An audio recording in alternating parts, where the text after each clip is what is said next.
Welcome to my channel super 21 और आज हम इस वीडियो में इटर्नल्स के ओरिजिन और स्टोरी को डिस्कस करने जा रहे हैं। इसका सिंपल रीज़न ये है कि एमसीयू फेज़ 4 में इटर्नल्स की मूवी रिलीज़ करने जा रहा है। ऊपर से फेज़ 4 की ज़्यादातर मूवीज़ कॉमिक बेस्ड भी हो सकती हैं। इटर्नल मूवी में बहुत सारे कैरेक्टर हैं, ऊपर से उन कैरेक्टर्स को मूवी में दिखाना बहुत मुश्किल हो सकता है। अब फालतू की बातें छोड़कर चलिए शुरू करते हैं।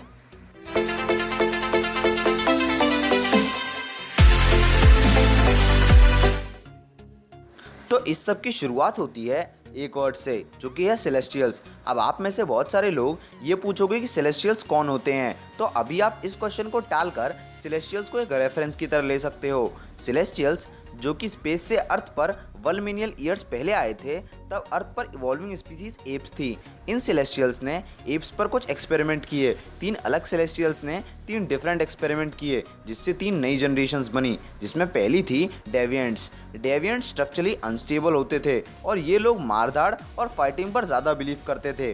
ऊपर से इनकी पॉपुलेशन बहुत रैपिडली इंक्रीज हो रही थी।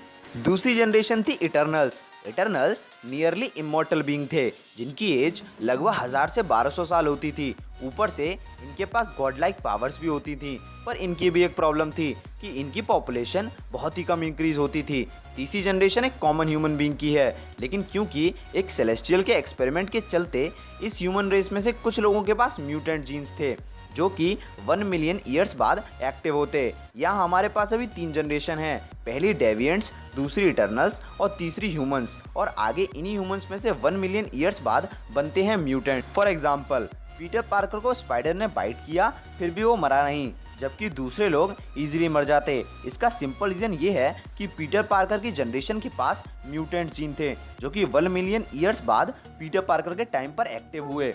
तो अब फाइनली डिस्कस करते हैं इटर्नल्स के बारे में।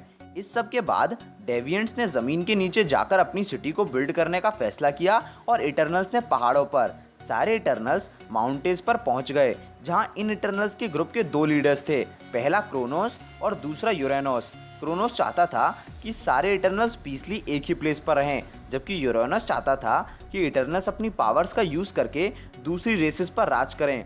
इसी बात से दोनों के बीच आर्गुमेंट हुआ और दोनों ने एक सिविल वॉर का फैसला किया। कुछ इटर्नल्स क्रोनोस के साइड थे और कुछ यूरेनस के, इसलिए फाइट में दोनों तरफ से इटर्नल्स ही मारे गए, जिसके चलते बाद में क्रोनोस और यूरेनस ने 1-on-1 फाइट किया। इस फाइट में क्रोनोस जीता और उसने इटर्नल्स की एक सिटी टाइटानोस बनाई और वहाँ का किंग बन गया। इसी के साथ साथ उसने यूरेनस और उसके 24 साथियों को स्पेस में भेज दिया और कभी ना लौटने के लिए कहा, जिसके बाद क्रोनोस पीसफुली रहने लगा। क्रोनोस एक जीनियस साइंटिस्ट था।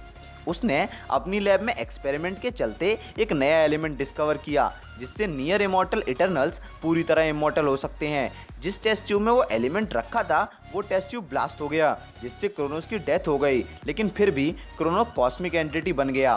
क्रोनोस के 2 बेटे थे, एल्हार्ट्स और जूरस। इस एक्सप्लोजन में पूरी टाइटानोस सिटी तबाह हो गई, लेकिन फिर भी एक भी इटर्नल्स को कुछ नहीं हुआ। इसका रीज़न ये था कि एक्सप्लोजन में वो एलिमेंट सारे इटर्नल्स में फैल गया, जिससे अर्थ के इटर्नल्स इमॉर्टल बन गए। जिसके बाद जूरस और अलार्ट्स ने दोबारा टाइटानोस सिटी बनाई। फिर वहाँ के लोगों ने जूरस को किंग चुना और अलार्ट जूरस को किंग बनाकर स्पेस में चला गया। तो आइए अब बात करते हैं यूरेनस और 24 इटर्नल्स की, जो कि स्पेस में हैं। ये सारे इटर्नल्स किसी तरीके से एक प्लेनेट पर पहुंचते हैं, जो कि यूरेनस होता है। जैसे ही सारे इटर्नल्स उस प्लेनेट पर पहुंचते हैं, एस्ट्रॉन यूरेनस से कहता है कि अब हमें अर्थ पर जाना चाहिए और पीसफुली रहना चाहिए। लेकिन यूरेनस एस्ट्रॉन की बात ना सुन के फिर से उस प्लेनेट पर राज करने की सोचता है। ये प्लेनेट क्री स्पीसीज का स्पेस स्टेशन होता है। क्री स्पीसीज को भी सेलेस्टियल्स ने ही बनाया है। ऊपर से ये हमें कैप्टन मार्वल में दिख चुके हैं। स्टेशन को देखते समय यूरेनस को एक रोबोट दिखता है, जो कि उन इटर्नल्स को रोकता है, लेकिन यूरेनस और सारे इटर्नल्स साथ मिलकर उस रोबोट को हरा देते हैं।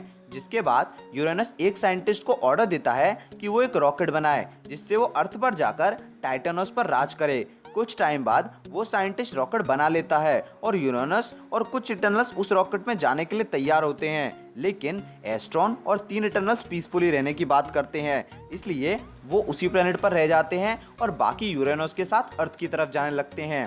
तभी क्री स्पीसीज की आर्मी यूरेनस की शिप को ब्लास्ट कर देती है, जिससे सारे इटर्नल्स स्पेस में घूमने लगते हैं। लेकिन उसी में से एक इटर्नल शास्त्रा अपनी पावर्स का यूज करके उन सबको बचाती है और पास के प्लेनेट पर लैंड करती है, जहां यूरेनस अपनी गलती मानता है और तय करता है कि वो अब इसी प्लेनेट पर पीसफुली रहेगा। अब लास्ट में हम बात करते हैं ज़ूरस के भाई अलार्ट्स की, जो कि स्पेस में आया था। वो उसी प्लेनेट पर आता है जहां यूरेनस पीसफुली रहता होता है, लेकिन कुछ समय के बाद यूरेनस की डेथ हो जाती है, जिसके बाद वो प्लेनेट बर्बाद हो जाता है। लेकिन अलार्ट्स फिर से उस प्लेनेट पर सिटी बनाता है और प्लेनेट का नाम रखता है टाइटन। जी हाँ दोस्तों, Titan, the home of Thanos. अलार्ट्स सूजन से शादी करता है और उसके बाद उसके 2 चिल्ड्रन होते हैं, जिसमें से एक होता है हमारा थैनोस। जी हाँ दोस्तों, थैनोस भी एक इटर्नल ही है, लेकिन क्योंकि उसमें किसी कारण कुछ जीन डेविएंट्स की तरह थे, इसीलिए वो सबसे अलग और सबसे खतरनाक था। तो गाइस, आज की वीडियो में इतना ही। आप मुझे कमेंट्स में बताइएगा कि क्या आपको ये कॉमिक बुक स्टोरी अच्छी लगी कि नहीं। यहाँ तक आ गए हो तो लाइक करना मत भूलिएगा और चैनल को सब्सक्राइब जरूर करिएगा। तब तक के लिए do whatever you want to do man.